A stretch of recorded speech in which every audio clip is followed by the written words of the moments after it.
para vocês. Pode passar, Luiz. Nessa primeira parte, a gente vai falar um pouco da epidemiologia, da etiologia, da fisiopatologia, da história natural da doença e também do seu diagnóstico. E esse diagnóstico, a cada dia, para a gente, ele vem sendo acrescentada coisa. Mas, quando a gente vai falar de cirrose, e vocês todos são médicos, e vocês todos, com certeza, já atenderam cirróticos ou atendem cirróticos, mas muitas vezes, para a gente especialista, a gente recebe um paciente no consultório que é um cirrótico, que já chega com uma CIT, por exemplo, e esse paciente nunca soube que era cirrótico.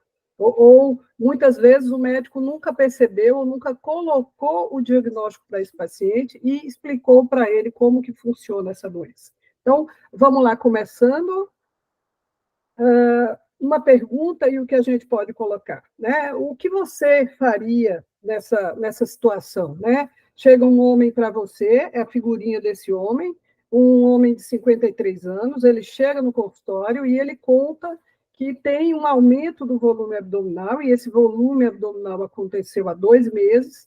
Ele conta também que tem uma história de fraqueza e ele fala que tem tido alguns episódios de esquecimento. Então, essa é uma coisa frequente que acontece nos consultórios, tanto do gastro, mas mais ainda no hepatologista.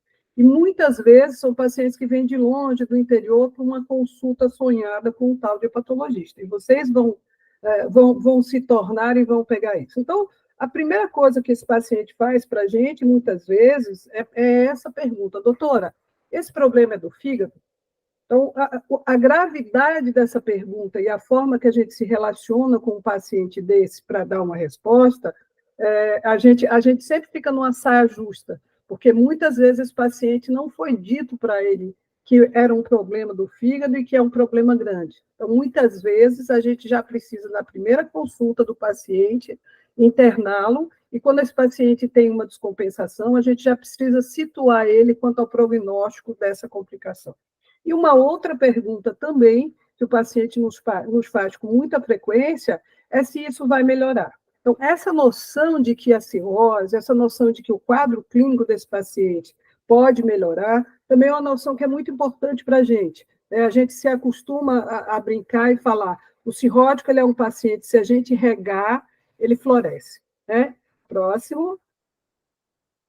O que a gente sabe, né? O que se fala de uma forma geral sobre cirrose? Né? Primeira coisa, que nos estadios avançados da doença não há reversão, e que essa reversão, ou seja, a cura dessa doença, é igual a um transplante hepático. Então, isso já nos coloca num outro patamar, já nos coloca num abismo, muitas vezes nas nossas cidades, que a gente não tem nenhum recurso para esses pacientes. E a gente precisa saber também que esses pacientes eles estão sujeitos a várias complicações ao longo da história da doença. Então, não é uma doença que não tem complicação, ao contrário, a própria definição e classificação dela vai nos mostrar isso. E a gente precisa entender algumas coisas que são a piora progressiva da qualidade de vida. Esse paciente, ele começa a ter uma qualidade de vida prejudicada, muitas vezes ele tem que modificar o estilo de vida dele profissional, e isso é um peso muito grande para as famílias, muitas vezes. A gente precisa deixar claro que existe uma menor sobrevida, e também é um paciente que ele custa muito caro ao sistema de saúde. Próximo. Se a gente for separar e se a gente for colocar, dimensionar para a gente como médico, o que é necessário que o médico saiba? Né? Qual é a bagagem básica que a gente precisa ter como médico para falar com o paciente, para acompanhar um paciente desse? Primeira coisa é saber reconhecer um paciente com cirrose hepática. Esse paciente, muitas vezes, ele não é reconhecido como portador de uma cirrose hepática. Ele passa em um médico, o médico vê alguns exames, mas não define muito claro que ele tem um diagnóstico preciso, e esse diagnóstico é de cirrose hepática. É importante que a gente entenda que a cirrose hepática, na sua fisiopatologia, um dado importante, que é um dado fundamental na fisiopatologia da doença, é a hipertensão portal. E essa hipertensão portal, ela se relaciona diretamente com as principais complicações da doença desse paciente. Né? Então, a gente saber diagnosticar as principais descompensações e seus diferentes fatores desencadeantes é muito importante. Uma outra coisa, temos um caminho a seguir. Então, como fazer a abordagem inicial do paciente com cirrose? Segundo ponto, como orientar e acompanhar? Um primeiro encontro e o segundo encontro. Esse segundo encontro vai ser no ambulatório, esse segundo encontro vai ser no hospital. Então, toda vez que a gente for começar a falar como médico com o paciente, a gente vai construindo uma linha para esse paciente. Pode? Então, se a gente volta e a gente começa a falar sobre a definição de cirrose, essa definição de cirrose que vai aparecer para a gente é essa definição de um estadio ou um estágio final e irreversível de uma doença crônica, mas não uma única doença, né? Porque a gente vai ver que a gente tem diferentes etiologias ou etiologias combinadas, então temos diversas doenças crônicas. Essas doenças, elas são caracterizadas por uma fibrose avançada, e esta fibrose avançada, ela vai resultar em nódulos de regeneração. Então, precisa ficar claro que a gente tem uma agressão crônica ao parênquima hepático e a gente tem necrose hepatocelular. E isso vai acontecendo ao longo do tempo. Ou seja, ninguém fica cirrótico do dia para a noite. Próximo. Falamos também em todos os nossos livros, a gente vai ler, a gente vai ver, a gente coloca como um conceito que a cirrose hepática é um diagnóstico histopatológico. E quando a gente fala desse diagnóstico histopatológico, o score de Metavir, ou a classificação de Metavir, é a classificação mais utilizada em todo o mundo. Então, nessa classificação, a gente vai ver varia de F0 a F4, e a gente vai ver que esses pacientes que são F0, eles não têm fibrose, e esses pacientes que são F4, eles já têm uma cirrose bem documentada. Entretanto, a gente precisa entender que antes desse paciente chegar na fibrose 4, ele já tem uma doença instalada. Próximo.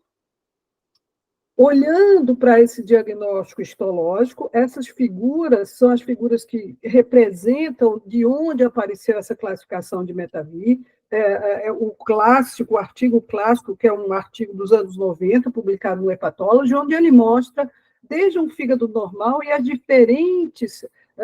os diferentes momentos que vão acontecendo com esse fígado. Então, primeiro vai aparecer uma fibrose, depois vai aparecer septos, essa fibrose vai criando septos, depois essa fibrose, esses septos vão aumentando, e por fim, esse tecido hepático, ele vai ficar todo nodular, e esses nódulos, eles vão estar envolvidos, né, por fibrose. Próximo.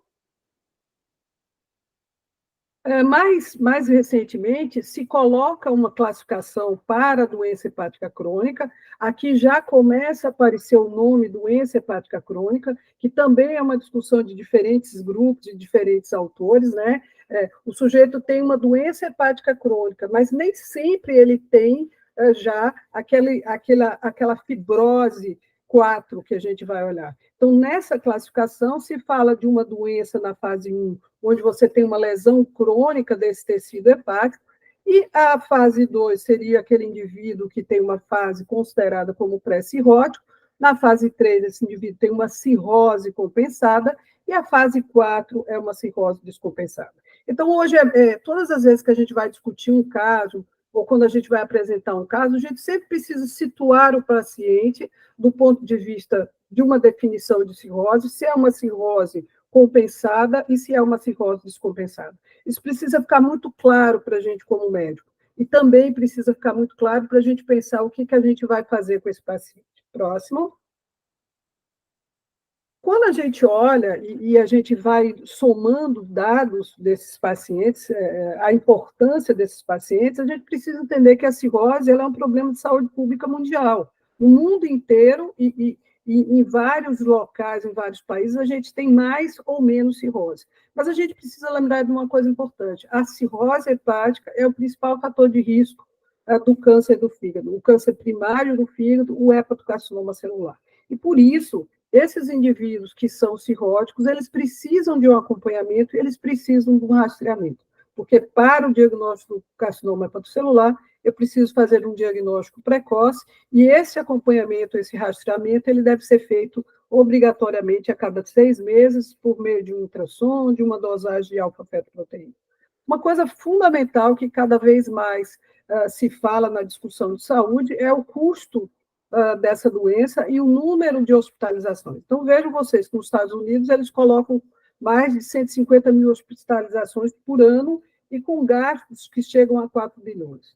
Uma outra coisa importante, quando a gente pensa na hospitalização do paciente, a gente vê que muitos pacientes cirróticos que ficam hospitalizados com uma média de hospitalização de 20 dias, esses pacientes eles retornam ao hospital. Então, muitas vezes o paciente, um mês depois, ele já está de volta no hospital. Então, isso é um peso muito grande do ponto de vista de morbidade e também de dinheiro.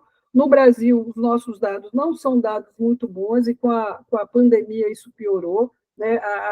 A publicação dos números e a notificação ela é muito falha, mas a gente precisa entender que é uma causa de morte importante em adultos em todo o mundo. Pode ir. E quando a gente olha a cirrose, a gente entra para esse mundo, né? Então, vem cá, por que eu sou cirrótico, doutora? Né? Qual é a causa dessa minha cirrose? E quando a gente vai observar a causa dessa cirrose, a gente precisa entender que a gente tem diferentes doenças que causam e que determinam essa doença, mas a gente precisa lembrar que, do ponto de vista prático, as infecções, e principalmente as hepatites C, então, hoje a gente vai vendo, está resgatando vários pacientes de vírus C que ainda não tiveram oportunidade de ser tratados, e muitos dos cirróticos são cirróticos por vírus C, mas a gente precisa lembrar de vírus B, vírus Delta, vírus E, numa situação específica, pacientes específicos. O carro-chefe hoje das cirroses, e quando a gente está numa enfermaria de hepatologia, a gente vê que os cirróticos predominam os cirróticos por álcool, e a grande causa hoje que tem enchido as filas de transplantes também é a doença gordurosa. E muitas vezes, quando a gente fala dessa doença metabólica, se a gente combinar álcool e gordura, a gente vai ver que são pacientes que cada vez são mais frequentes. Óbvio, as doenças metabólicas mais raras, como a hemocromatose, doença de Wilson, deficiência de alfa-1-tripsina, elas devem ser lembradas, mas sempre os 3 mais vão ser vírus, e aí vírus C, álcool e doença hepática gordurosa. Quando a gente pensar no grupo das doenças autoimunes, sem dúvida, é um grupo interessante, e vocês vão ter aulas específicas, mas é interessante a gente lembrar, a hepatite autoimune, muitos dos pacientes jovens que chegam, muitas vezes eles já são cirróticos. Tanto a CBP quanto a CEP, também, muitas vezes, a gente já surpreende um paciente que já chega com uma cirrose.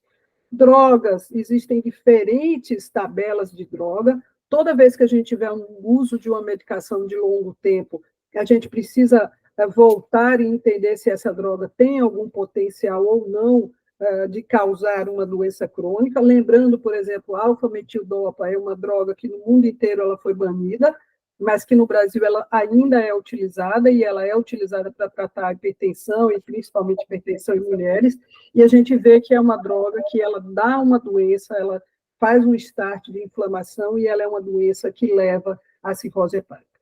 As doenças vasculares, então, todas aquelas doenças vasculares que podem, de alguma maneira, interromper algum fluxo em algum local, alguma obstrução em algum local vascular, também pode levar à cirrose. Lembrando a síndrome de Budd-Chiari, que muitas vezes o paciente ele pode chegar num pronto atendimento, no pronto-socorro, com um quadro de que não tinha uma doença e que teve uma dor abdominal e que ficou com uma ascite rapidamente progressiva. Então, isso é um dado importante para a gente lembrar. Próximo.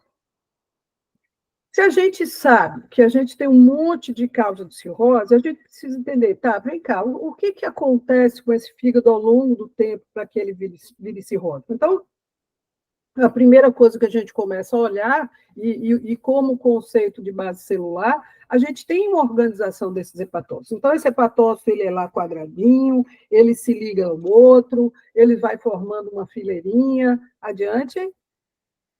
Quando a gente olha essa fileirinha de hepatócitos, a gente vai vendo que os hepatócitos eles se organizam nesses losangos, nesses espaços que a gente tem, e a gente vê que a gente tem vasos, a gente vê que a gente tem um ducto biliar, a gente vê que a gente tem via porta, todo esse trato ele é muito bem organizado.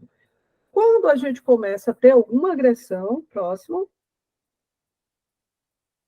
é justamente o que vai levar a essa modificação. Então, vejam vocês que aquele meu fígado normal, que tem uma organização, que tem seus hepatócitos, suas fileiras de hepatócitos muito bonitinhas, eles têm seu espaço onde a gente tem duas células que são células próprias desse local, que são as células estrelares, são as células de Kupfer, elas convivem muito bem aqui nesse espaço, nesses sinusoides. Esses sinusoides, eles têm espaços, tudo está em harmonia. A partir do momento que a gente tem uma injúria crônica, uma lesão que está ali chegando para esse fígado, ele começa a desorganizar esse parênquima a nível celular. Quando a gente fala a nível celular, o que vai acontecer?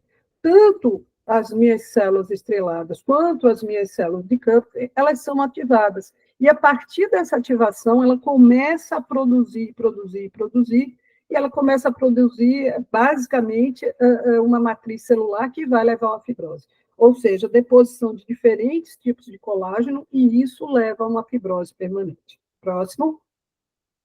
Quando a gente olha isso, então eu tenho aqui a mesma visão de uma outra forma, a gente vê que num fígado normal, esse desenho é bonitinho, vamos chamar essa mandala aqui, né? Essa mandala aqui é uma mandala bem bonitinha. E quando a gente começa a ter aquela formação dos nódulos, por conta disso que aconteceu, dessa modificação em nível celular, ela passa a ficar desorganizada. Então, cada vez mais, a gente vai tendo uma distorção desse parênquima, cada vez mais a gente vai tendo veias que vão ficando tortinhas, a gente vai tendo uma formação de fibrose e esses septos vão engrossando, e dessa maneira está instalada a cirrose. Próximo. O que a gente precisa lembrar? A gente volta para olhar o fígado. Muitas vezes, e durante a faculdade, durante o curso, a gente não tem muito aspecto da patologia, mas vocês estão vendo que a gente aí na escola ainda faz o anátomo patológico relacionado com o nosso caso clínico. Então, a partir daquele momento que foi se organizando, que foi se modificando aquelas células vão resultar nessa alteração, e veja que aqui a gente tem o que mais predomina é azul, ou seja, esse azul, tudo isso é fibrose. Então, aquelas minhas células, elas sumiram, elas, de alguma maneira, elas foram massacradas, e elas foram massacradas por tecido fibrótico, como resultado de uma inflamação crônica. Próximo. E é importante que a gente entenda uma coisa.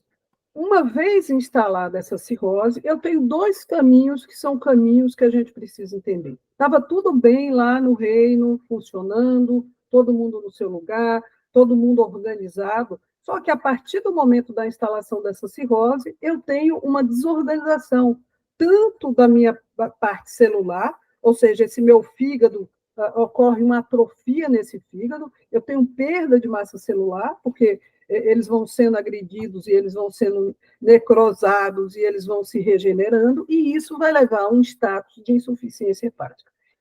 Da mesma forma, a gente precisa entender que toda aquela vascularização que tinha caminho, que tinha seus ramos muito bem colocados e elas conseguiam passar, a gente começa a distorcer essa vascularização. E uma vez distorcida essa vascularização, ou seja, eu vou anulando aqueles meus caminhos por onde passava bonitinho os meus vasos, eu vou levar um regime de hipertensão, que é a tal da hipertensão porta que a gente fala. Então, toda vez que a gente pensar na cirrose hepática, a gente precisa pensar que eu vou ter uma insuficiência hepática, ou seja, um dano celular, e eu vou ter um dano vascular. Insuficiência hepática e hipertensão porta. E com isso a gente vai ter as diferentes alterações clínicas e a gente vai ter as diferentes alterações funcionais. E lá na frente, a gente vai ter a vida real complicada, ou seja, aquele paciente que já se apresenta com as principais complicações dessa doença que começou lá atrás. Próximo. Se a gente pega isso e a gente traduz de uma outra maneira para a gente ir chegando mais, como a gente conversa hoje em dia essas alterações, a gente precisa entender que aquela figurinha, à medida que eu vou criando meus septos, à medida que eu vou criando a minha fibrose, eu vou tendo dentro do meu fígado, né, ou seja, é a região dentro do parênquima hepático, né, os sinusoides, né, eu vou tendo um aumento da resistência. Então, aquele meu fígado ele começa a ter uma resistência. Resistência de quê?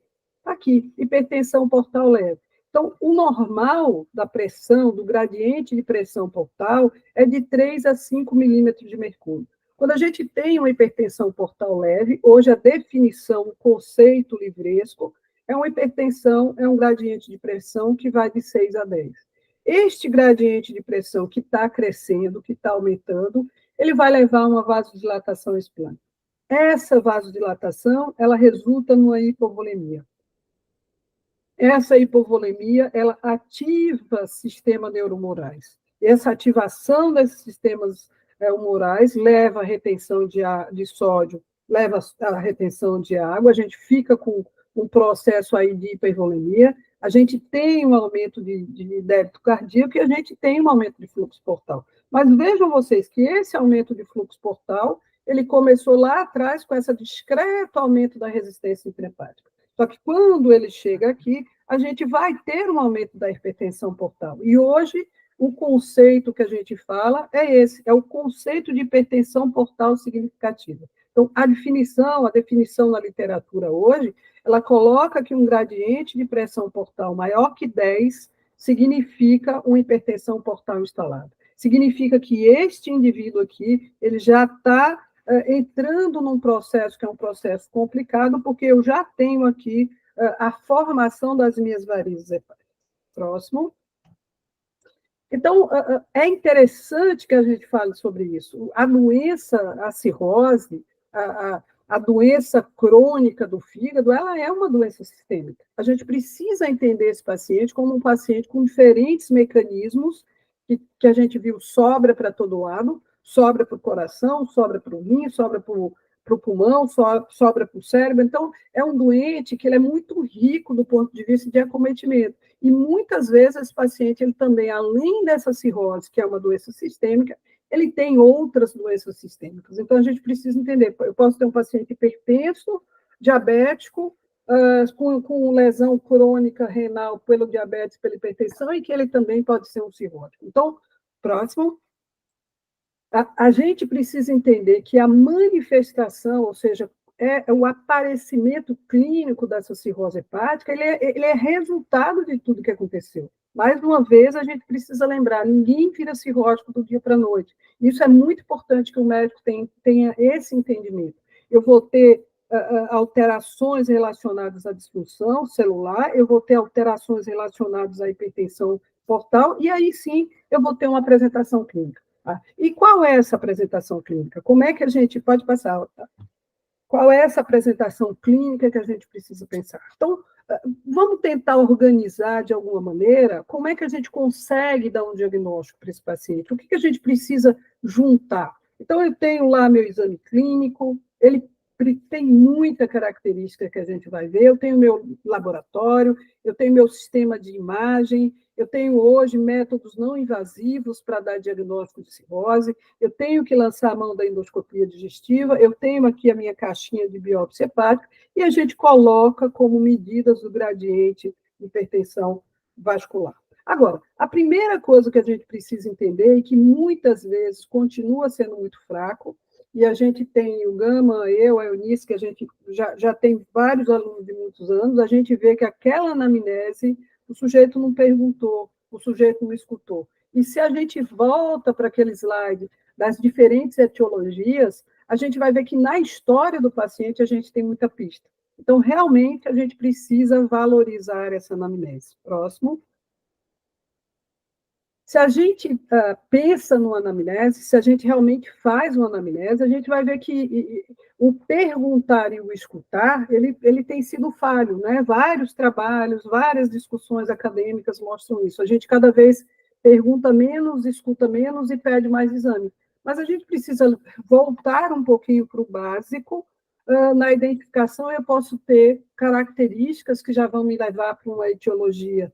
A minha história da doença atual, ela tem que ter um rumo. Quando eu falo um rumo, ela precisa combinar os sintomas desses pacientes, o que ele nos conta de como começou, há quanto tempo, ou seja, mais uma vez aquela trilha, que é uma trilha que não começa do dia para a noite. Importante na história desses pacientes, a história de cirurgia, o uso de medicamentos, a presença de comorbidades, qual é a doença, e aqui a gente sempre chama atenção de doenças relacionadas com o aparelho digestivo, e também hoje a gente tem que chamar a atenção de síndrome metabólica. Muitas das cirroses que até 10 anos eram consideradas como cirroses criptogênicas, ou seja, que não tinham uma origem, de fato elas foram reclassificadas e elas são cirroses relacionadas à doença gordurosa do fígado.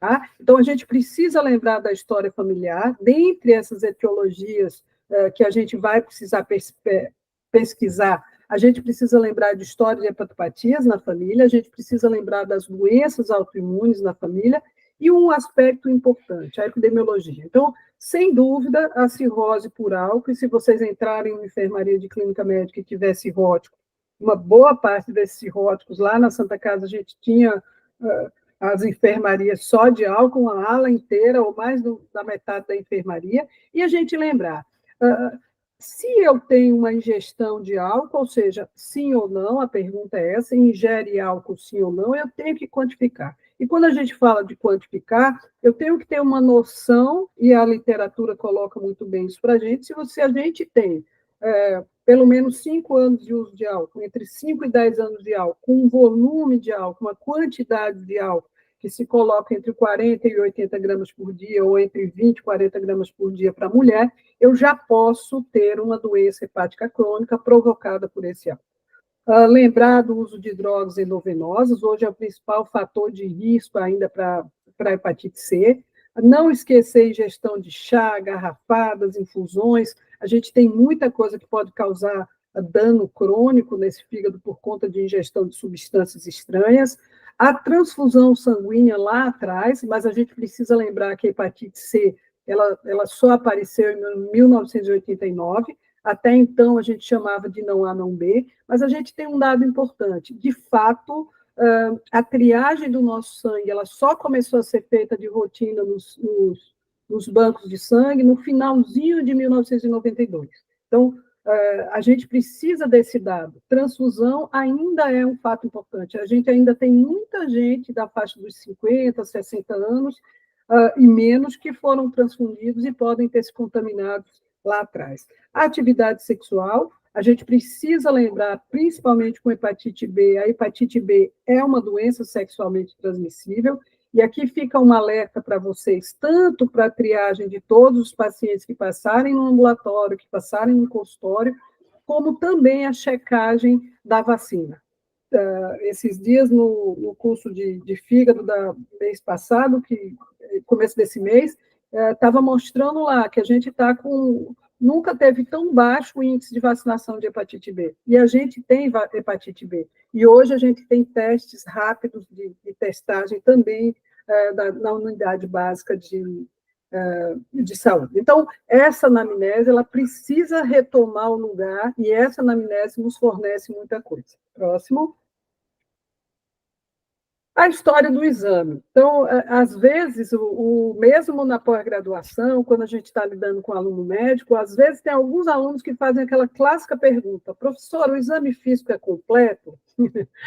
É engraçado a gente responder essa pergunta, né? O que é um exame físico completo? Ou mais ainda, eu preciso examinar? A gente volta a dizer, a gente tem que examinar. O exame físico de um paciente cirrótico ele é extremamente rico. E a gente precisa lembrar que a gente precisa procurar estado de orientação. Às vezes o paciente ele chega confuso, a gente tem que conversar com quem está junto com ele. Esse paciente ele pode ter flapping, ele pode ter icterícia, ele tem uma série de estigmas de hepatopatia crônica que vão aparecer. Fundamental a gente ver o status de nutrição desse paciente. A gente precisa entender que sarcopenia, que desnutrição no cirrótico agrava a doença dele. Nós vamos ter aqueles doentes que são obesos também. Como é que está o fígado desse paciente? Como é que está o baço desse paciente? Esse paciente tem ascite? Esse paciente tem circulação colateral? Então, essa pergunta para o diagnóstico, a caixinha do exame físico, ela é muito rica. A caixinha do exame físico, ela deve ser bastante valorizada. Próximo. Esse é um slide clássico, é um slide do Netter e que é o paciente perfeito. Aqui é a tempestade completa. Pode passar, Eunice. É a tempestade completa e a gente precisa entender que esse paciente, pode passando, esse paciente, ele é um paciente que a gente vai ter sinais que são colocados como sinais do dano, dos efeitos do dano naquela parte que a gente falou, que é uma parte celular, e a gente tem sinais que são resultados da hipertensão portal. Então, também no exame físico, a gente consegue entender a fisiopatogenia, a gente consegue entender aquelas duas coisas que a gente falou lá atrás. Então, a gente pode ter um paciente com uma lesão hepática, com ascite, com coagulopatia, com edema, a gente pode ter um paciente que vai ter N alterações que são consideradas endócrinas, mas são consideradas endócrinas porque elas aparecem por esse dano hepatocelular, então a presença de telangiectasias, alopécia, ginecomastia, rarefação de pelos, o eritema palpar, atrofia testicular e aquelas complicações que são as complicações de hipertensão portal. Então, a presença de varizes, a presença de esplenomegalia, a presença de circulação colateral e o clássico, aquele paciente que chega para a gente com ascite de grande volume, onde a gente enxerga tudo isso. E ainda a gente vai ter expressão de hiperesplenismo, né? Esse paciente com alterações da medula óssea, que a gente vai refletir isso quando a gente começa a olhar os exames do paciente, mas muitas e muitas vezes esses pacientes têm lesões que já chamam a atenção para essas alterações, que são alterações da coagulação. Próximo. Então, se a gente procurar, se a gente olhar, todo dia aparece alguém com alguma coisinha dessa aqui. Então, se eu sei o que procurar, se eu sei que esse paciente tem um conjunto de palma hepática, com telangiectasias, as unhas do paciente hepatopata crônico são muito ricas, então só em olhar a mão do paciente a gente já percebe, a gente já sabe que tem algumas coisinhas ali que não são normais, essas linhas, diferentes tipos de linha. Nós tínhamos um professor na Santa Casa, o professor Marrano, que é um grande semiologista, ele dava para a gente 12 ou 15 tipos diferentes de lesões de unha que significavam uma doença sistêmica, né? O baqueteamento digital, esse paciente aqui com uma CIT grande, mostrando uma evidente grande circulação colateral, uma coisa que chama atenção é o umbigo desse paciente, então muitas vezes a gente vai encontrar grandes hérnias, que é um grande problema no paciente cirrótico crônico. A ginecomastia é uma coisa importante, pode passar. E aí a gente volta na mão, mais uma vez, olha a mão do paciente, olha a palma hepática, olha essa alteraçãozinha aqui, que eu vou mostrar no outro slide, mas que chama a contratura de Dupuytren. Isso é uma coisa frequente da gente encontrar no paciente cirrótico. O que mais? As telangiectasias, pode passar. As telangiectasias. Então, é inadmissível, muitas vezes, a gente vê que o doente ele foi examinado, mas ninguém tirou a camisa dele. O paciente cirrótico, se a gente olhar o tórax na frente, se a gente olhar o tórax atrás, se a gente olhar essa região aqui do colo, essa região de pescoço, é uma região extremamente rica com telangiectasia. Muitas vezes você mostra para o paciente no braço dele, muitas vezes você aperta, né, o truque de apertar, e a gente vê que essa aranha vascular, ela enche bonitinha, a gente pergunta, ninguém nunca chamou atenção, e o paciente está lá coalhado de telangiectasias para gente. Então, um exame físico adequado, ele nos traz muita coisa dentro do contexto da cirrose hepática. O que mais? Ginecomastia e rarefação de pelo. Sempre perguntem se caiu pelo ou se não caiu pelo. Então, esse pelo do peito é um pelo importante. E essa presença de ginecomastia. Às vezes o paciente fala, não, foi que eu fiquei mais gordinho. Então, olha se é uma ginecomastia ou se não é. Próximo. Uma coisa importante, hipertrofia de parótidas. Então, muitos desses pacientes, a gente olha e a gente vê a carinha do sujeito, que a gente sabe, a gente brinca a carinha de pinguço, né? Que é o bebedor crônico, que a gente vai reconhecendo essas características. Mais uma vez, mostrando aqui a contratura. O que mais, Eunice? E, ó, Então, se a gente listar, por mais boba que seja uma tabela dessa, a gente precisa entender que o exame físico do paciente cirrótico ele é extremamente rico. Então, por que, que a gente ainda recebe pacientes que têm várias alterações no exame físico e que não sabiam que tinha uma cirrose? Porque talvez o médico nunca juntou esses diferentes achados e realmente classificou esse paciente como um paciente cirrótico. Próximo. Aí a gente passa, tá, vamos fazer exame? Vamos fazer exame. Eu preciso fazer muito exame, eu preciso fazer pouco exame, como é que a gente lida com esse exame? Então, mais uma vez, a gente precisa ter uma ordem, a gente precisa ter uma sequência para a gente pedir esses exames. E mais do que pedir, a gente precisa pedir pensando o que é que eu espero encontrar. Então, de uma forma geral, se a gente for listar, se a gente for fazer uma lista para esses exames, sem dúvida vai entrar o hemograma, sem dúvida vão entrar os testes hepáticos, vai entrar aqui uma avaliação de eletrólitos básicos, pelo menos sódio e potássio, a gente precisa saber a creatinina desse paciente, a gente precisa entender o perfil metabólico desse paciente, para a gente entender se esse paciente tem ou não tem outras alterações, e a gente, mais adiante, a gente também precisa pensar o que esse paciente tem essa cirrose, ou seja, nós vamos chegar numa etiologia e aí a gente precisa pensar nos exames que sejam os exames específicos para a gente procurar a etiologia. Pode passar, Luiz. Se a gente olhar esse laboratório, se a gente agrupar esses testes gerais que a gente pediu aqui, a gente vai ver que nesses testes gerais a gente vai ter o básico do básico do básico que a gente precisa observar e que nos ajuda muito no hemograma, a plaquetopenia. A plaquetopenia, ela é um exame considerável, ela é um exame que vai entrar hoje em vários testes onde a gente avalia a gravidade de fibrose desse paciente. O hemograma, e muitas vezes a gente tem um paciente que ele tem uma perda de sangue crônica pelo trato gastrointestinal. Então, deficiência de folato, esse paciente pode ter uma agressão medular direta pelo uso de álcool em grande quantidade, o hiperesplenismo, a supressão medular. Então, o hemograma, para a gente não pode abrir mão e a gente precisa olhar esse hemograma. A função renal desse paciente, será que eu já pego um paciente com uma função renal com uma creatinina aumentada? Ou ela pode ser absolutamente, e ela é muitas vezes normal, tá? Glicemia de jejum também não nos traz grandes coisas para a doença, mas ela pode ser normal elevada. A função tiroidiana, que também pode nos trazer aumento de transaminase, ela pode ser normal ou alterada. Esse paciente pode ter dislipidemia. A alfa-fetoproteína, que é um marcador para a gente, que é um marcador de rastreamento de hepatocarcinoma celular, ela pode estar elevada, e aí depois vocês vão se debruçar um pouco sobre isso. Não significa, toda alfa-fetoproteína elevada significa câncer de fígado. A gente vê que o paciente com processo de inflamação no fígado, ele pode ter uma alfa-feto elevada, e a gente também pode ter alterações no paciente com doenças, alterações urinárias. Próximo.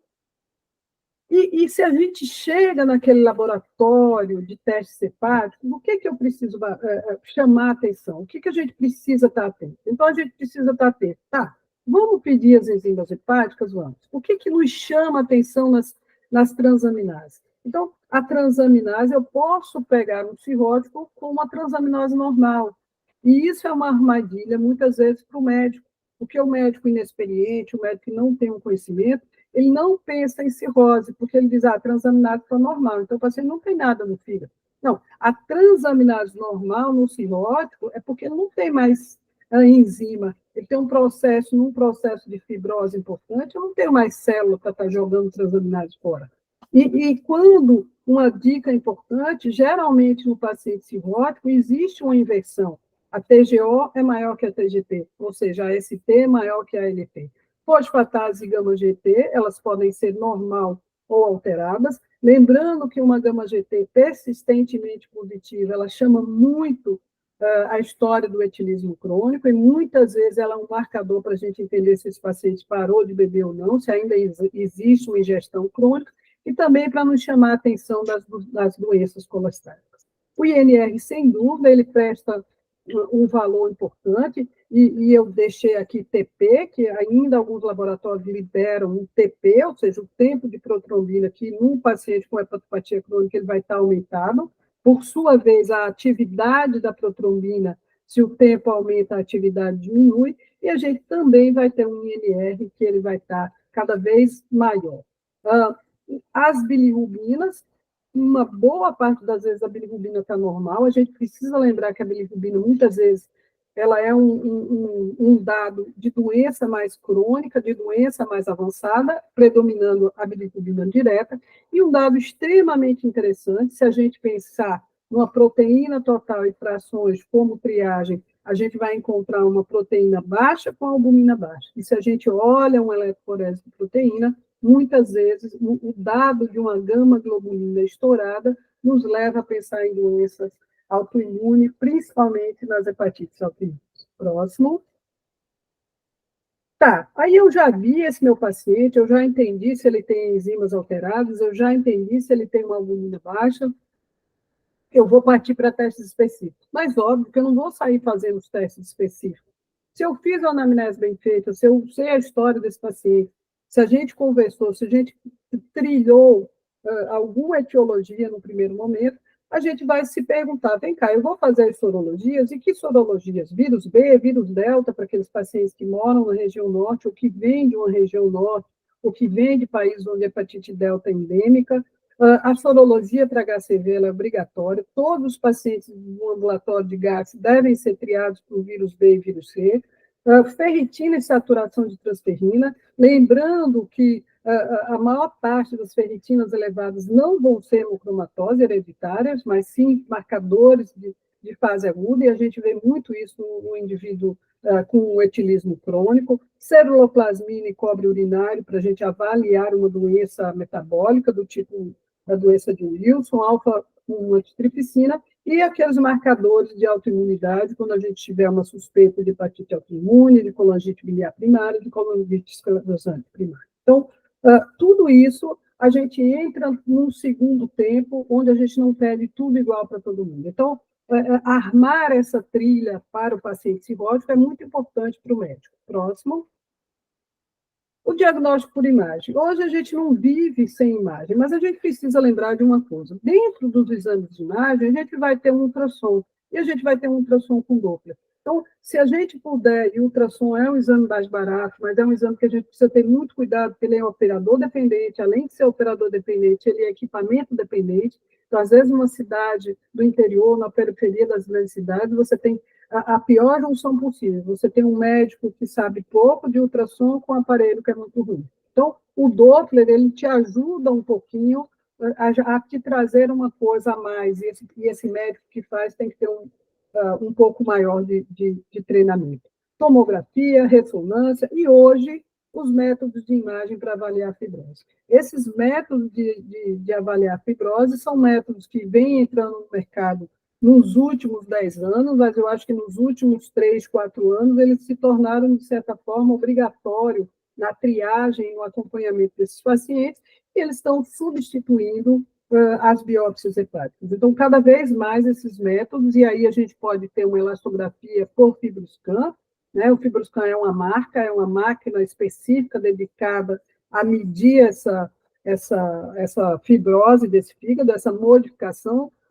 A elastografia por ultrassom, cada vez mais a gente tem serviços oferecendo, e a elastografia hepática por ressonância magnética. Próximo.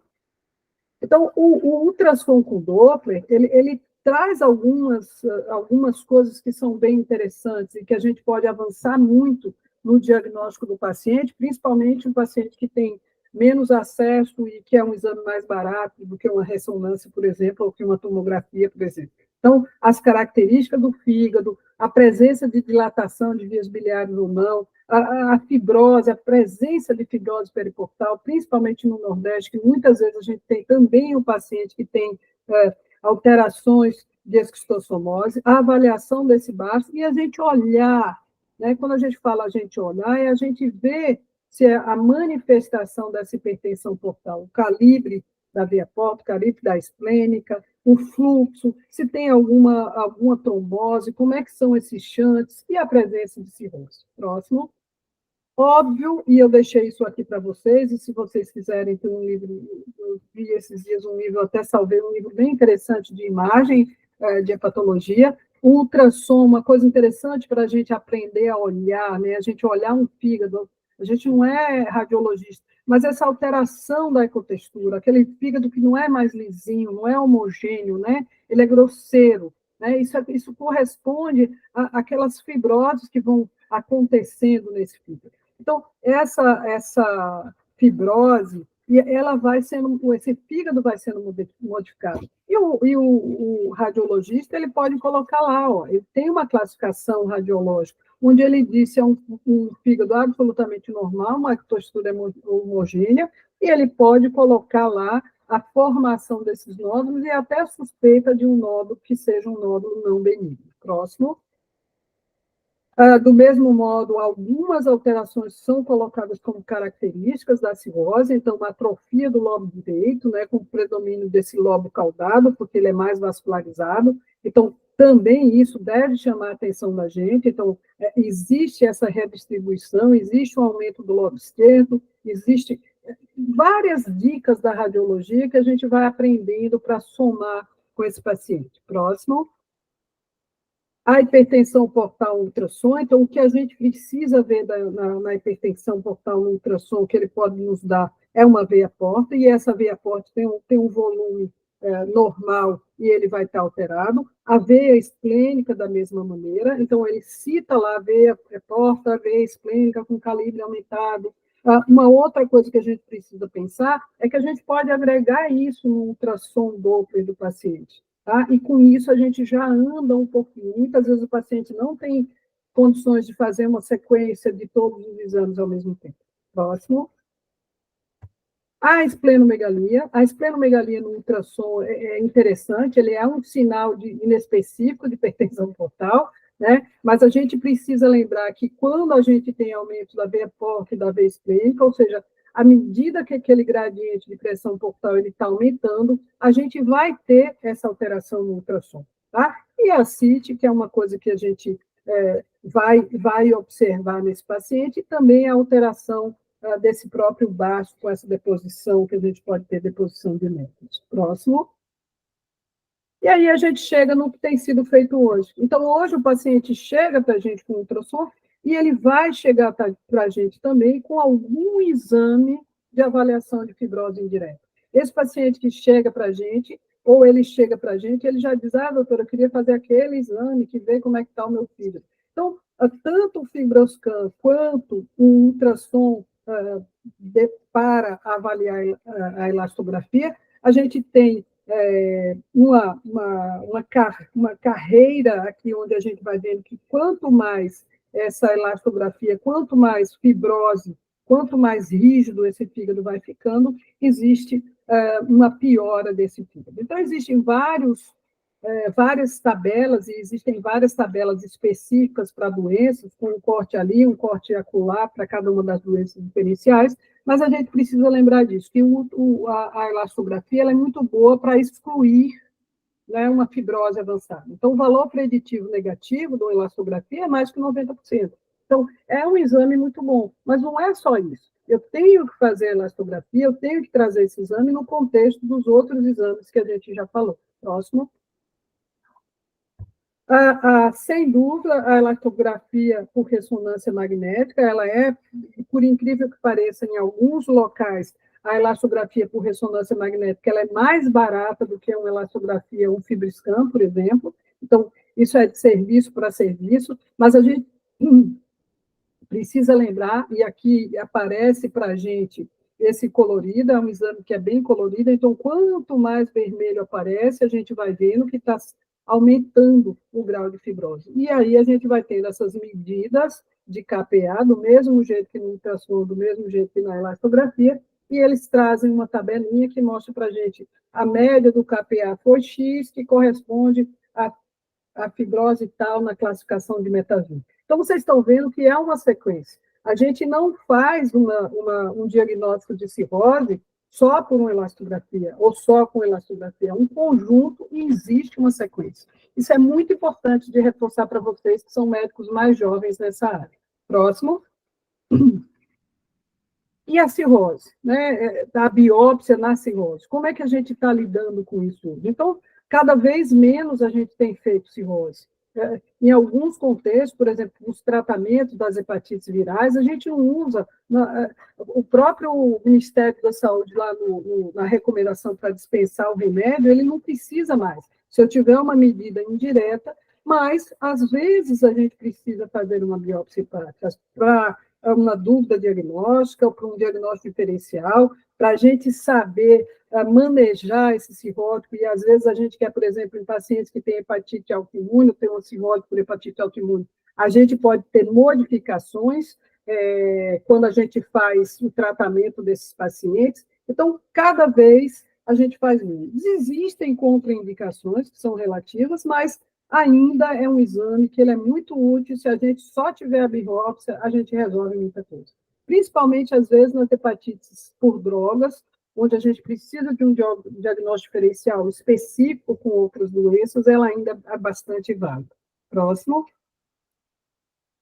A endoscopia, quando a gente fala da endoscopia na cirrose hepática, né, dentro da prateleira da cirrose hepática, a gente precisa lembrar que a endoscopia ela é um exame que entra como diagnóstico e ela entra como terapêutica, porque naqueles indivíduos que têm varizes de grossos calibres, aqueles indivíduos que têm sinais iminentes de sangramento, essas varizes elas devem ser ligadas. Então, isso também é um conceito que a gente precisa pensar se a gente tem à disposição uma endoscopia intervencionista ou não. Então, por exemplo, hoje eu moro em Salvador, a grande maioria dos municípios da Bahia, a gente não tem disponibilidade de uma ligadura. Então, às vezes, você fica com um pepino na mão. Você fez o diagnóstico de varizes, mas a endoscopia foi só diagnóstico. E agora? Como é que eu faço para tratar essas varizes? Próximo.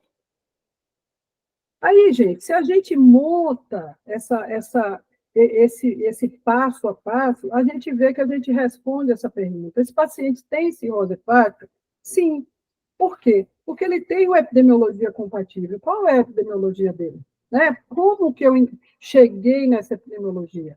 Né? Ele tem uma história clínica, é um sujeito que já teve várias descompensações. Às vezes é comum o paciente vir para a gente com ascite, você começa a conversar e você pergunta, tem 3 anos que eu tive de novo, minha barriga cresceu.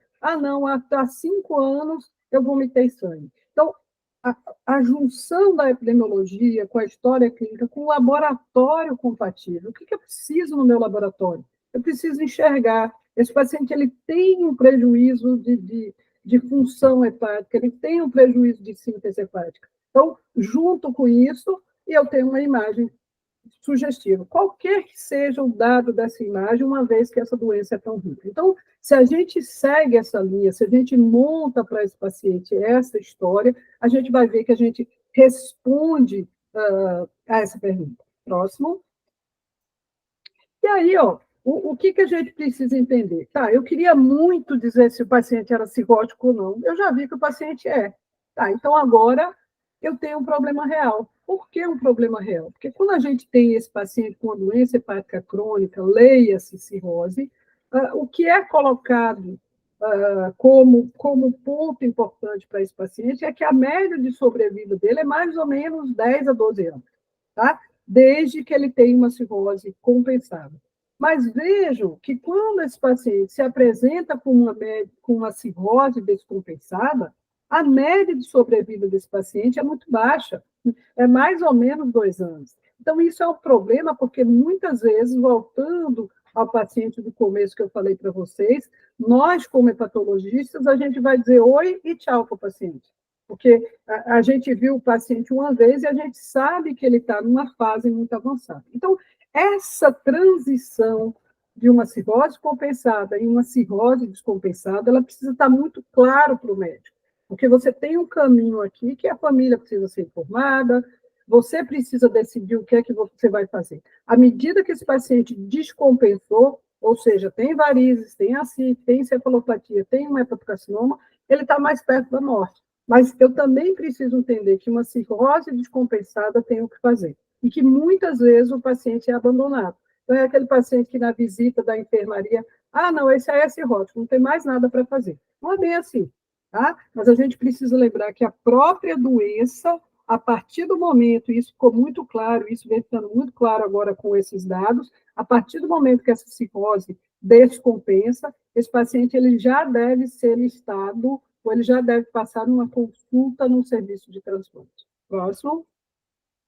E aí a gente chega nessa classificação. Então, essa classificação é uma classificação que vai aparecer em diferentes aulas de cirrose, e é uma classificação que a gente precisa entender. Quando eu falar, a Eunice falar para mim, tem um paciente com cirrose, a gente sempre pergunta, é compensado ou descompensado? Então, essa classificação do paciente com cirrose compensado é aquele paciente sem varizes ou sem ascite, ou aquele paciente que já tem varizes, mas não tem ascite. Agora, quando ele transpõe essa linha, ele já é um paciente com a cirrose descompensada. E essa cirrose descompensada é aquele paciente com ascite com varizes. E esse estadio 4 aqui é aquele paciente que já tem um HBA e que tem varizes. Então, vejam vocês, mais uma vez, que o meu paciente sai de 1% de mortalidade precoce para 57% de mortalidade precoce. Então, só essa clareza, só essa definição, ela é muito importante para o médico que vai ser.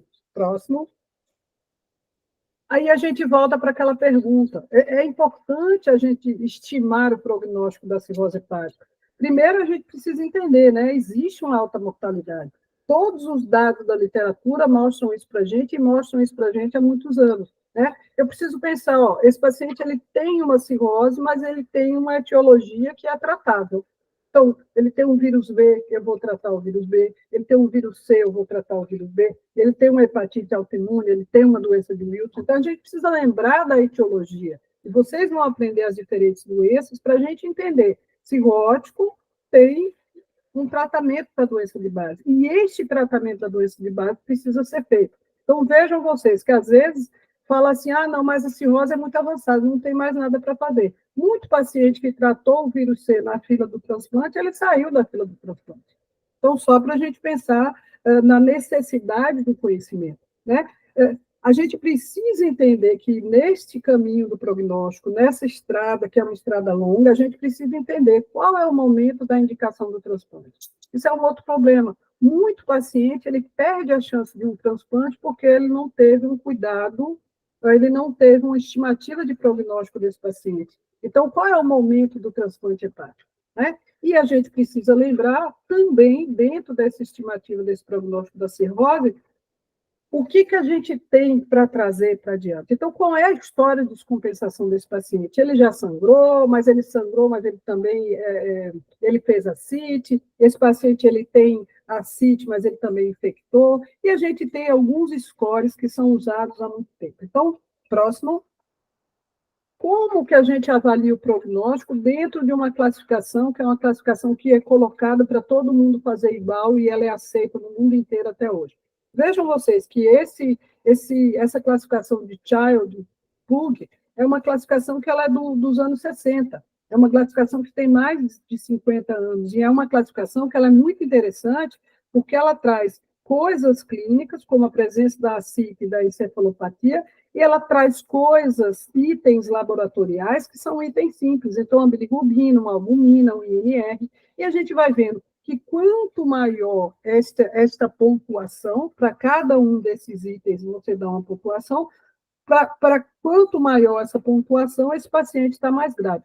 E vejam, mais uma vez, que o resultado desse Child Pug é a gente dizer, o sujeito que tem um Child A, o sujeito que tem um Child B, o sujeito que tem um Child C, ele está mais perto da morte, ou seja, o prognóstico dele, a avaliação de prognóstico dele é pior. Da mesma forma, próximo, mais recentemente, a gente tem o tal do MELD. Então, quando a gente fala do MELD, o MELD, no Brasil, ele entrou em 2006. Então, essa conta do MELD, esse cálculo do MELD, que ele é feito com a bilirrubina, com o INR e com a creatinina, ele é um cálculo que ele estima a gravidade e a chance de sobrevivência em 90 dias. Então, é a fila do transplante, mas é aquela fila que eu sei, se esse sujeito que tem um MELD pior, ele não for para adiante, ele vai morrer na fila do transporte. do transplante. Então, lembra que esse MELD também ele entra na avaliação de prognóstico, mas ele entra na avaliação de prognóstico com referência ao transplante. A chance dele estar vivo em 3 meses para realizar o transplante. Tá? Uma nova classificação é o mel de sódio. Então, o mel de sódio ele é uma classificação pior ainda, a introdução do sódio, porque cada vez mais se vê que um sódio sérico baixo é um fator de mau prognóstico. Então, eu acho que essas duas combinações a gente precisa estar atento. À medida que eu tenho um child avançado, esse paciente tem que ser avaliado no transplante. À medida que ele é avaliado no transplante, ele é classificado no MELD e a gente vai ver se ele vai ou não vai para o transplante. Mas a gente precisa lembrar que muitos pacientes chegam para o hepatologista num estágio muito avançado e não tem condição de ir para o transplante. Eles morrem antes disso. Próximo. Mais recentemente, a gente trouxe o conceito do gradiente de pressão portal. Ele começa a aparecer nos artigos de revisão mais novos pela seguinte coisa: quando a gente fala da medida de gradiente de pressão, ela, sem dúvida, ela é a melhor coisa que a gente poderia. Só que, assim, quando a gente fala dessa medida desse gradiente de pressão portal, a gente precisa lembrar que é um método invasivo. Na prática, a gente não mede o gradiente de pressão portal. Isso só é feito em trabalhos, em centros especializados, em trabalho de pesquisa e algumas coisas. Agora, a gente precisa entender que foi colocado junto com essas outras alterações que a gente tem, que é considerado o melhor indicador de prognóstico em pacientes portadores de doença hepática crônica. E também, mais uma vez, a gente divide nos dois grupos. Eu tenho paciente compensado, a definição de um paciente compensado é um gradiente menor que 10, e aquele paciente descompensado, ele tem um gradiente maior que 10. Então, como que a gente vem trazendo, vem juntando tudo isso na literatura? Próximo. Esse gradiente de pressão é exatamente, a gente está vendo aqui, ele é um método invasivo, porque o catéter vai aqui dentro lá daquela organizaçãozinha que a gente viu, ou seja, no espaço portal para medir essa pressão. Então, a gente não consegue fazer isso é feito com um balão, e vocês estão vendo, ele vai lá dentro no espaço, né, dentro do núcleo do fígado, mas a gente está vendo aqui esse paciente tem as colaterais, tem o baço aumentado. Próximo. O que foi trazido a partir desse conceito, que é um conceito antigo, que a gente já sabia que medir o gradiente de pressão portal era fundamental, mas que a gente sabe que a gente não consegue fazer isso na prática, mas começou a se juntar isso em outras informações. Então, por exemplo, o gradiente de pressão portal versus o prognóstico. Tá, eu sei que ele é muito bom, mas vejam que a redução desse gradiente portal, ele reduz o risco de varizes, ele reduz o risco de hemorragia digestiva, ele reduz, de uma forma geral, o risco de descompensação no paciente com cirrose. Então, cada vez mais, na segunda parte vocês vão ver isso, mas cada vez mais o foco do tratamento, do acompanhamento do paciente cirrótico, é diminuir a pressão portal desse paciente. E quando a gente fala de diminuir a pressão portal desse paciente, a gente vai ver que o uso do beta-bloqueador, e está aqui a publicação do começo dos anos 2000, a doutora Garcia de Sal, que é um grande nome da hepatologia, ela já mostrou isso. Se você usava o beta-bloqueador, você tinha desfechos primários, como varize e hemorragia, e você reduzia esse desfecho. Mais recentemente, a gente juntou tudo isso aqui. Então, vejam nesse slide que a gente continua falando de uma cirrose compensada. Nessa cirrose compensada, a gente tem aquele paciente sem varizes. Nesse estádio 1, a gente tem aquele paciente que tem uma hipertensão portal de começo, ou seja, ele ainda não tem varizes. Então, quando a gente coloca isso daqui, o gradiente de pressão portal em torno de 10 milímetros de mercúrio, e vejam vocês que aqui aparece um dado mais novo, que é o dado da elastografia, que seja uma medida indireta dessa fibrose. Então, a gente está juntando aqui a elastografia, a gente está juntando aqui a contagem de plaquetas em torno de 150 mil, e esse paciente, no primeiro momento, a gente exclui um gradiente de hipertensão portal. A partir do momento que esse paciente ele aumenta a elastografia dele, ele aumenta a consistência desse fígado, já se assume que esse paciente tem um grau de hipertensão portal, ou seja, uma mais de 10. E quando a gente olha esse paciente descompensado, da mesma forma, a gente volta para a tabela anterior. Aquele paciente que tem um sangramento, aquele paciente que fez o primeiro descompensação sem sangramento, ou aquele paciente que já apresenta uma segunda descompensação.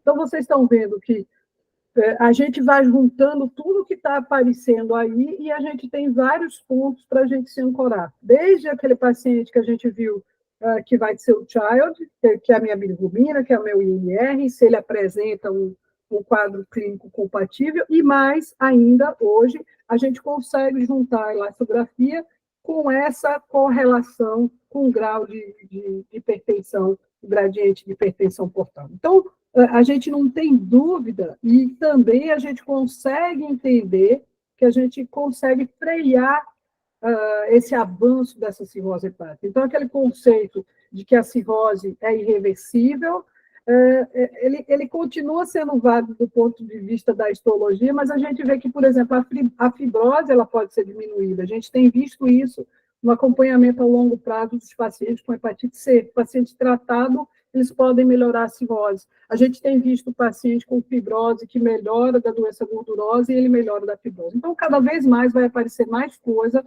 para a gente estudar e para a gente acrescentar para esse paciente. Próximo. Então, se a gente fosse resumir assim, ó, vem cá, o que a gente tem que fazer com o cirrótico? Então, o principal objetivo, né, desse paciente da caixinha compensado é ele prevenir que ele mude para outra caixinha. Então, a gente quer tentar manter ele ao máximo na caixinha de compensado, porque a gente já sabe que o paciente descompensado, a gente já sabe que um paciente com um child avançado é um paciente que tem uma morte mais próxima. Por quê? Porque ele vai descompensar com as suas complicações. Então, duas coisas são básicas nessa primeira aula, duas coisas são básicas para a gente entender. A primeira coisa é focar em eliminar a etiologia. Então, se o meu paciente bebe, eu tenho que parar de beber. Se o meu paciente tem vírus B, eu tenho que tratar o vírus B. Se o meu paciente é o Wilson, eu tenho que tratar o Wilson, e por aí a gente vai. E com isso também, a gente tem que tentar, além de eliminar a etiologia, a gente tem que tentar reduzir a pressão portal. Próximo. Não é a gente não está aqui para falar de tratamento ainda, mas só para fechar com vocês exatamente esse avanço que a gente teve com todos esses conhecimentos aí de 20, 30 anos. Então, do mesmo jeito que se colocava que o beta-bloqueador, que o uso do beta-bloqueador diminuía a presença de varizes, que diminuía o sangramento e deveria ser utilizado naqueles pacientes que sangrassem, hoje a gente está vendo que o uso do beta-bloqueador, esses estudos atuais, esse é o estudo clássico, que é de 2019, que é um grande trial, esse estudo mostrou que o uso de beta-bloqueador ele tem uma capacidade de reduzir a pressão portal naqueles pacientes que têm uma cirrose compensada. Então, beleza, né? Por quê? Porque dessa maneira, a gente vai estar tratando, ou seja, a gente vai estar diminuindo o risco de descompensação e, por conseguinte, um risco de morte mais precoce. Então, hoje a droga de escolha tem sido o carvedilol, e a gente ainda vai ver isso em outros temas com vocês. Próximo. Então, assim, se a gente for guardar essas mensagens desse modo, e tem muita coisa, eu deixei vários artigos aí para vocês, a gente precisa lembrar de uma coisa, que muito médico não tem essa ideia. A cirrose hepática não é uma doença ou um diagnóstico de morte iminente. A gente, às vezes, segue um paciente, e esse paciente piora, e esse paciente volta, e esse paciente vai, mas a gente pega amor com esse paciente, dá tempo desse romance médico-paciente no sentido do cuidado desse paciente. A gente precisa investir nesse paciente. Segundo ponto é isso, a gente precisa tratar a etiologia, porque tratando a etiologia, eu posso reduzir a hipertensão portal. E diminuindo a hipertensão portal, eu posso prevenir as complicações num paciente com a doença hepática crônica avançada. E mais ainda, para cada paciente, a gente tem que fornecer um tratamento ou um cuidado baseado no que ele tem, na correlação clínica, patológica de todos os achados que eu encontrar. Então, eu vou somando, é um grande quebra-cabeça, mas a paisagem não é igual. Né? A história ou a doença é igual, mas são várias paisagens diferentes. Então, a gente tem que ter isso muito claro. Qual a idade, qual a morbidade, o que eu posso fazer, o que ele já fez. Tudo isso vale a pena no paciente para a gente enfocar esse paciente dessa maneira individualizada. Próximo. Então, se a gente puder dar um conselho para vocês, a gente fala assim, ó, faça e siga o seu checklist. Quando a gente está diante de um paciente que tem uma doença hepática crônica, vamos organizar esse paciente. Primeira coisa, identificar e tratar a doença de base. Isso deve ser a primeira coisa, tá? Ele é cirrótico. E é o quê? Eu tenho que tentar, de alguma maneira, chegar nessa etiologia. É raro uma cirrose criptogenética. É raro. Né? Segundo ponto, avalie o grau de insuficiência hepática. Eu preciso entender, e a gente vai ver lá o Child, ele mostra. Um dado simples, por exemplo, quanto que é a albumina desse paciente? É mais que 3 ou menos que 3? Vamos jogar o 3 aqui como um número mágico. E a gente já está organizando esse paciente na cabeça da gente. Esse paciente, ele precisa objetivamente ser triado para hepatocarcinoma, porque a gente já sabe que é um paciente que tem um risco muito mais elevado de desenvolver câncer do fígado do que um paciente que não tem uma cirrose. Né? Eu tenho que estar sempre avaliando a presença de complicações e a presença de comorbidades. Exemplo, um paciente que tem doenças tratáveis, elas precisam estar bem tratadas, quer seja um hiper ou um hipotiroidismo, quer seja uma insuficiência cardíaca, quer seja um diabetes rebelde. A gente precisa revisar o uso de medicamentos desses pacientes, a gente precisa entender um pouco da interação de medicamentos desses pacientes e também não ser iatrogênico com esses pacientes. Né?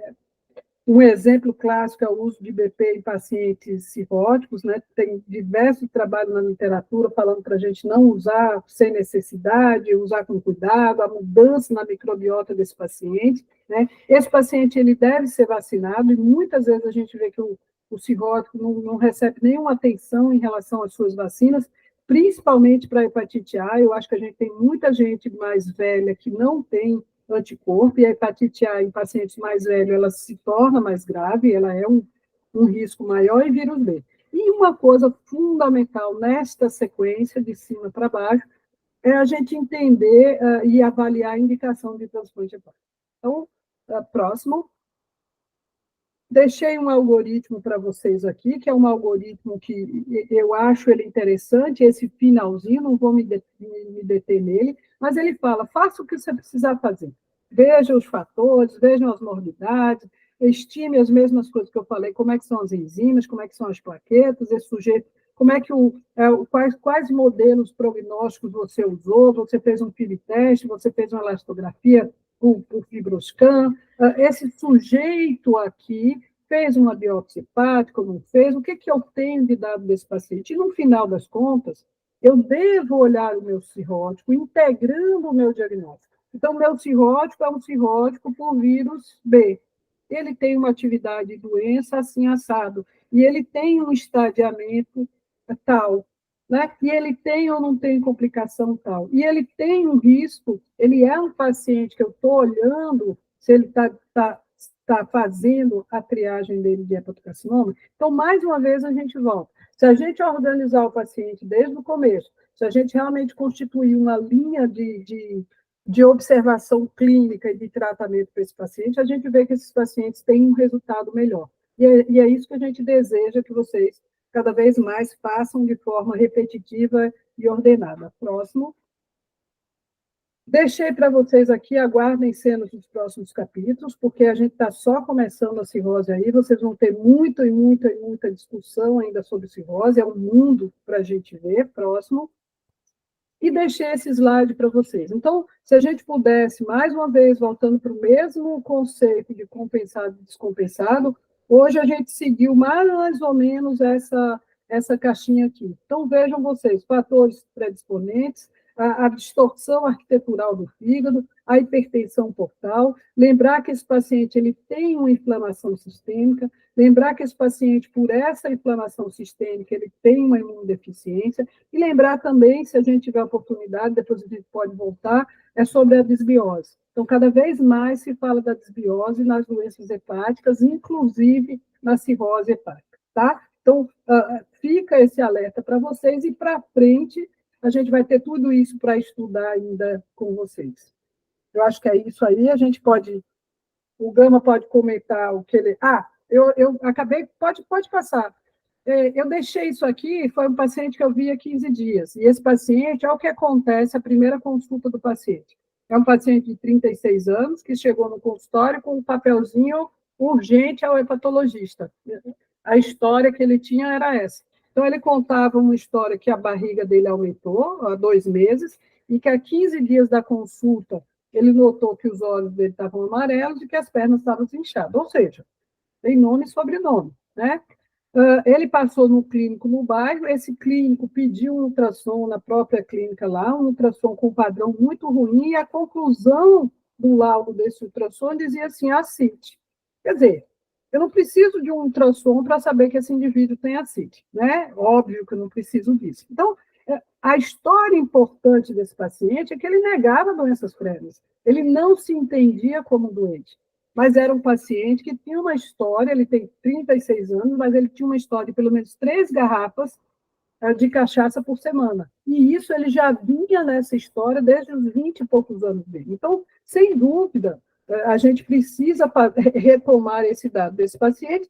No exame físico desse paciente, era um paciente que estava ictérico, era um paciente que tinha palma hepática, era um paciente com ginecomastia, era um paciente que tinha inúmeras telangiectasias, era um paciente com o abdômen distendido, as costas e ascite, não tinha dor, não chamava atenção nada demais. Então, a gente fica naquela armadilha que a gente tem um paciente que passa no seu consultório para fazer uma consulta. Se eu tivesse uma retaguarda e se a gente pudesse, esse é o paciente ideal, que nos velhos tempos que a gente não tinha regulação, se a gente trabalhava no hospital, a gente trazia o paciente para a enfermaria para dar uma geral nele, para a gente seguir adiante com esse paciente e classificar melhor esse paciente. No dia a dia, a gente não tem condições, pelo menos dos pacientes que eu recebo de interior, eu não tenho condições de fazer isso. Próximo.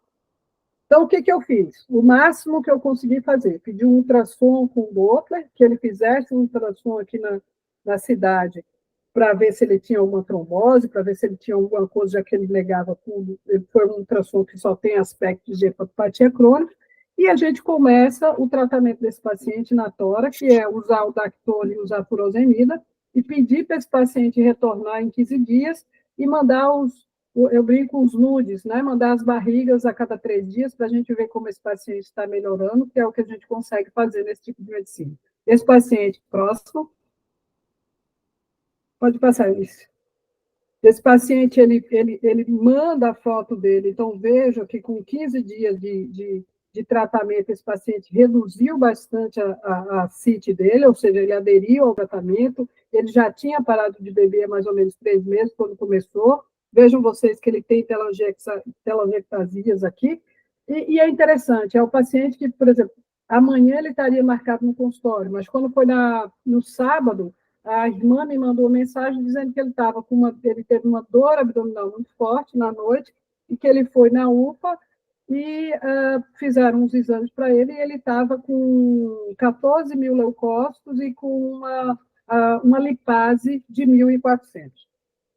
E o médico da UPA queria que ele voltasse para o médico dele porque estava em dúvida dessa lipase de 1.400 e dessa dor abdominal, porque, na realidade, ele era um paciente do fígado. Então, estou ilustrando isso para vocês, um caso de vida real, que é o que a gente vai se deparar. Então, mesmo ele tendo lá a CIT dele sendo tratado, uma lipase com uma dor abdominal, uma lipase de 1.400, a gente não tem muito diagnóstico para fazer, a não ser uma pancreatite aguda, né?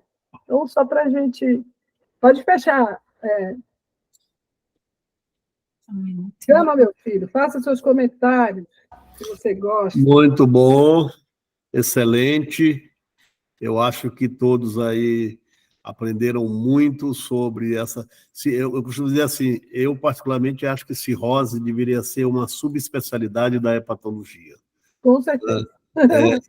E a cirrose descompensada, então, né, é um capítulo de alta complexidade, né? E a gente lida muito no ambulatório com o paciente com doença hepática crônica, em que a gente é muito confortável de aquele ambulatório da hepatite autoimune, da CBP, da CEP, enfim, das doenças crônicas não cirróticas, ou mesmo do cirrótico compensado, né, que é esse cirrótico bom, mas quando o cirrótico descompensa, né, aí a gente tem que mostrar habilidades, né, de um médico que sabe lidar com aquelas nuances todas de, né, a síndrome hepatorenal, a miocardiopatia, né, a insuficiência adrenal, a PBE, enfim, as complicações que precisam ser gerenciadas naquele paciente, mas gerenciadas de uma forma em que você consiga, naquele momento, mudar o prognóstico daquele paciente, pelo menos naquele momento, né?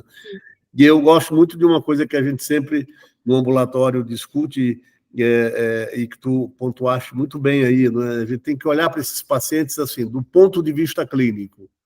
Tem alguma coisa que chame atenção para a possibilidade de cirrose? Do ponto de vista laboratorial, tem alguma coisa que desperte atenção para a impressão diagnóstica de uma cirrose? E do ponto de vista de imagem, né? Então, você pega esse paciente e olha, né, com essas três perspectivas, você soma dados e assim, não, este é um paciente cuja hipótese diagnóstica é de um paciente com uma doença hepática crônica avançada. Quando ele chega com aquele barrigão e tudo mais, a ideia fica mais fácil, né? Mas é aquele que ainda não descompensou, né? Então, o exame físico a história clínica com o exame físico é fundamental, saber interpretar aquele perfil hepático, aquele hemograma, né? Olhar para o exame de imagem, entender que aquilo é uma hepatopatia crônica, né? Com sinais de hipertensão portal. Então, acho que é isso, né? Essa primeira aula, ela é o caminho, né, para aquilo que vem depois, né? As complicações, né? E uma coisa que chamaste, acho que é muito interessante, a cirrose hepática descompensada é uma doença sistêmica e é uma doença inflamatória, né? Os tais do pumps e dumps, né, que perpetuam aquele processo inflamatório do paciente cirrótico descompensado. Então, dá muito trabalho, né, estudar a cirrose hepática, né, e dá muito trabalho, tem que ir juntando peça por peça, estudando, ou seja, dá muito trabalho aprender medicina. Né? Mas eu acho que uma coisa importante, né, principalmente para vocês, alunos que estão aqui, que estão no curso da formação desse curso de hepatologia, é vocês entenderem que vocês podem fazer uma diferença fundamental.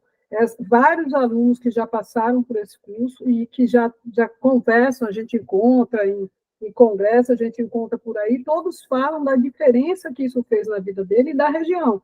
Porque o que acontece muitas vezes é isso. Se aparece um paciente com ascite, ninguém sabe o que fazer, porque tem que mandar urgente para o hepatologista. Do outro lado, muitas vezes o paciente chega para a gente e ele já era um cirrótico há muito tempo e estava sendo acompanhado pelo gastro, ou estava sendo acompanhado pelo clínico, e ninguém estava notando. O que não estava notando? Por que não estava notando? E são esses dados que a gente quer resgatar com vocês. Olha uma plaqueta, um hemograma. Às vezes o sujeito tem 10 hemogramas.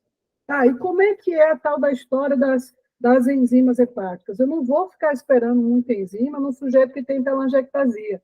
Então, são dados que eu acho que terminam ficando simples se a gente estrutura nesse tripé. Minha história, uma história onde eu estou mirando a etiologia, e não esqueçam, o álcool é o grande vilão, é uma droga extremamente incentivada, e a gente vê que a gente dá aula em Minas, dá aula em Goiás, a gente vê que o padrão é o mesmo, então álcool. Colher uma história bem feita de álcool é uma arte que precisa ser resgatada, e vocês precisam colocar isso na prática. E aí juntar essas pequenas coisinhas de laboratório que são mais simples para a gente poder ir para diante. Tá? Alguém quer falar? Alguma pergunta?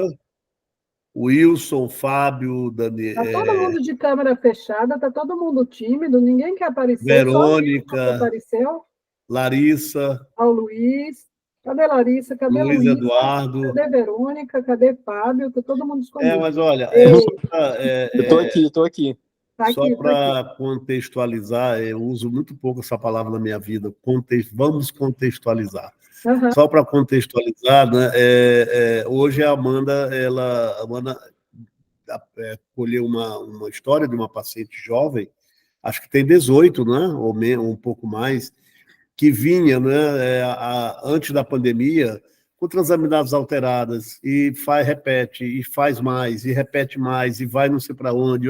A pandemia chega, ela é vista cada vez menos, e agora é uma moça com uma cirrose hepática, não é, Amanda? 18 anos?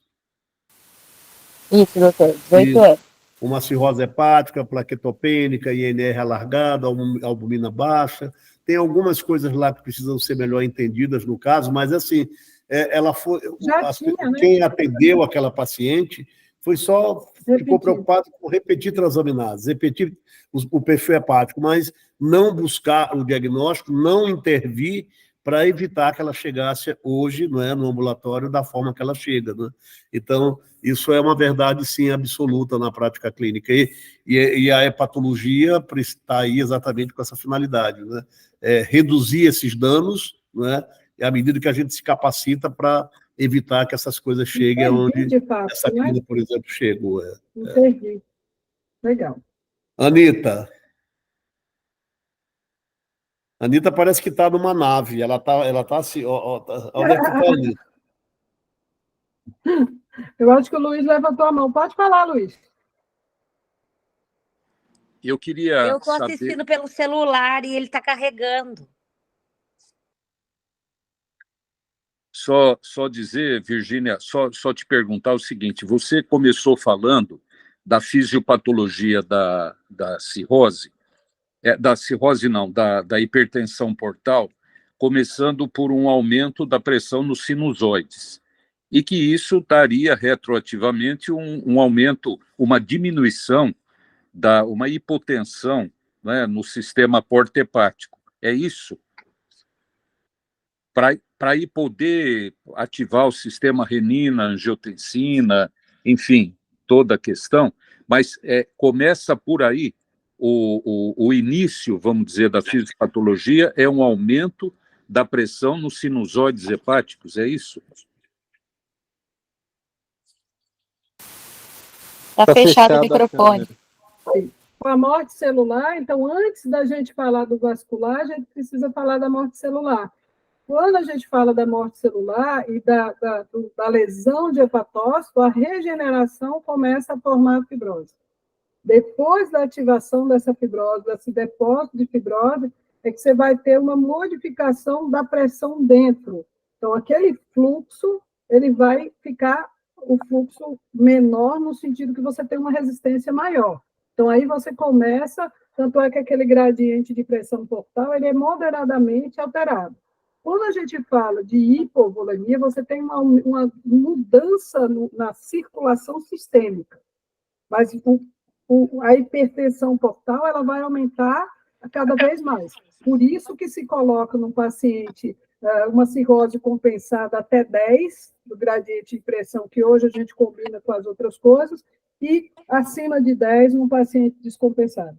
E aí entram todos os outros mecanismos de doença sistêmica. E você vai ver na formação da ascite, a gente volta a discutir da fisiopatologia, que a gente vai ver que por que o sujeito faz ascite?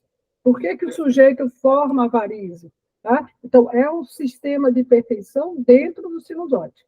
Começa por ali. Ok.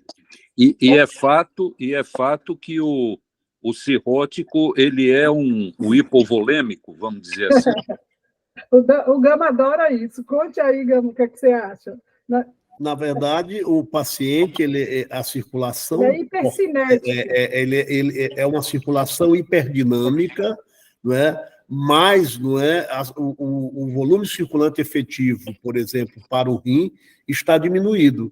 E é aí que o rim lança a mão do seu sistema renina, angiotensina, aldosterona. E separa o fígado. Exatamente. Nesse sentido, Luiz. É porque faz uma hipotensão relativa, né? Uma hipovolemia relativa. Ele faz vasodilatação e aí faz hipovolemia, por isso hipoperfunde o rim. A vasodilatação ela é esplâncnica. Isso, ele é hiperdinâmico, como um todo. Mas em cada um desses setores a gente vai ter uma... E aí lembra, nesse momento aí que o rim fica mais hipoperfundido, a gente precisa lembrar que não é mais o fígado. O fígado já aconteceu. Aquele aumento, aquela distorção de vaso já aconteceu.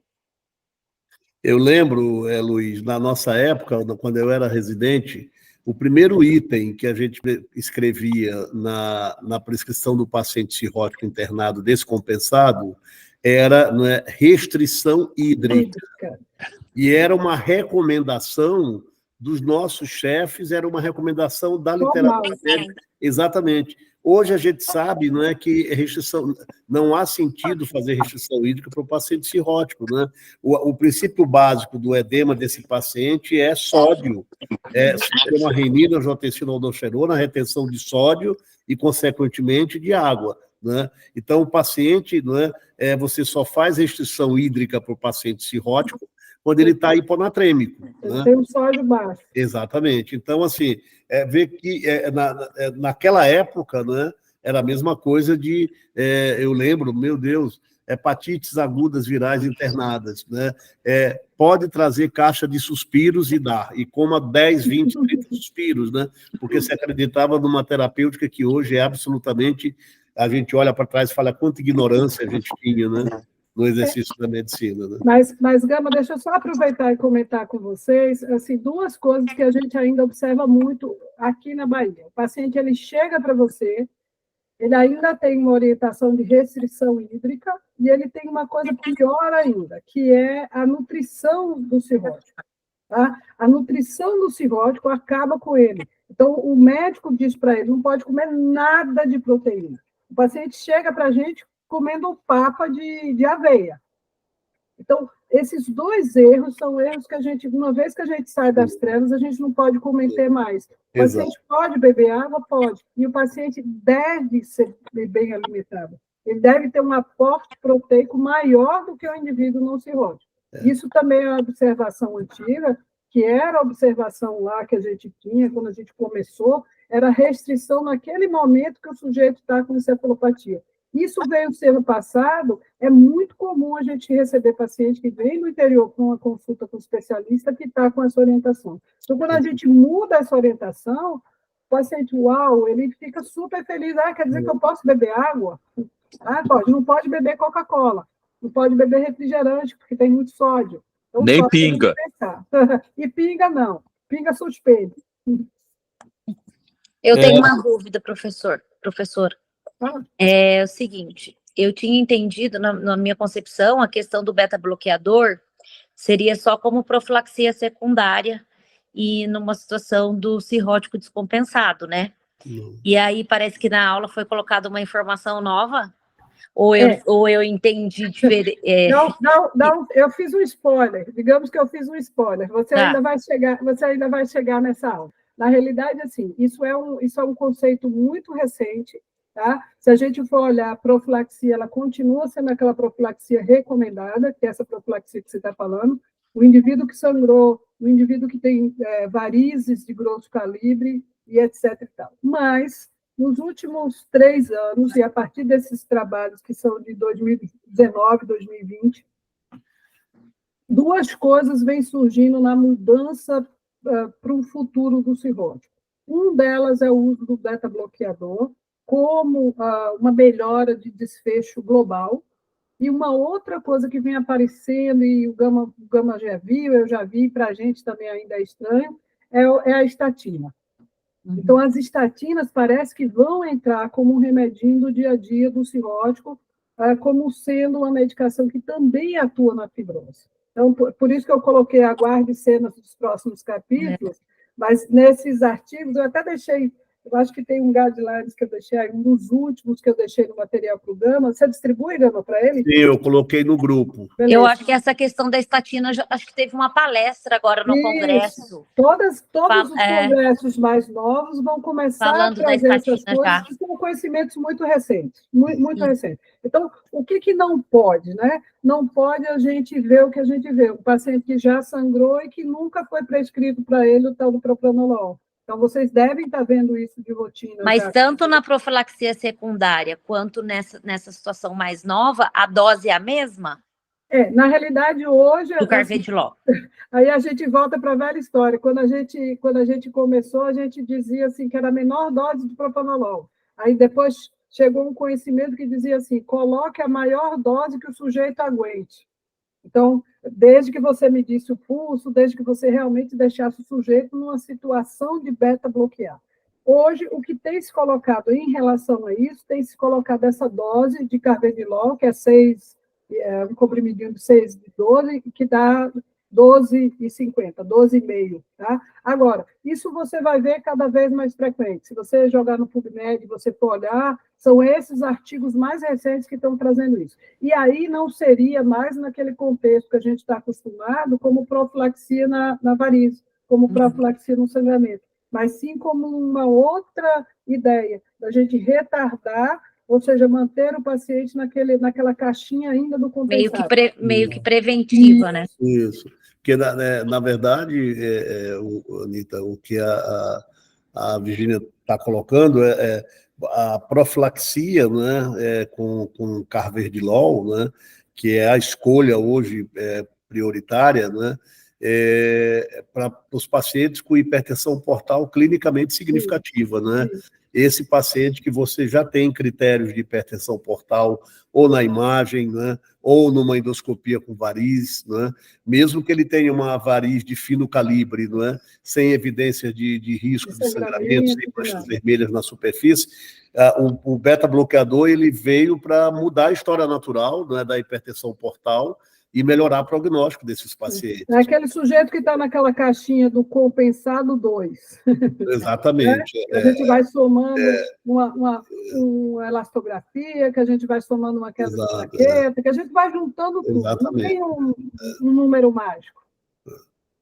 E isso tem sido cada vez mais... Então, assim, quando o uso de beta-bloqueador, o uso da estatina, e naqueles pacientes descompensados com ascite, né, o uso de albumina, né, ambulatorial, que é uma outra pegada aí que se discute, enfim, mas é porque cada vez mais tem coisa nova, né, por exemplo, tem um trabalho que mostrou que se você fizer enoxaparina cronicamente para o paciente cirrótico, você melhora o prognóstico deles. Né? Você vai endoidar a galera, Gama. Mas isso aí, as coisas vão... Daqui a pouco, o que de fato vai ser, né, padronizado no tratamento desses pacientes, né? Está se abrindo uma nova frente com novos conhecimentos nesse contexto. A gente tentar, de todo jeito, ver se a gente segura o paciente nessa prateleira. Ele não sair do compensado, a gente evitar ao máximo, com o que você puder, não descompensar. Então, as próprias alterações metabólicas do paciente, aquele paciente que é um dislipidêmico grave, investir mais no tratamento dele, aquele paciente que é um hipertenso, que tem um grau de insuficiência cardíaca, corrigir mais o paciente, para não ser aquele paciente que você só vai pegar ele numa situação ruim de descompensação da própria cirrose. Olhar o paciente como um todo, né? E individualizar, eu acho que é o mais importante. Tá bom, obrigada. Nada.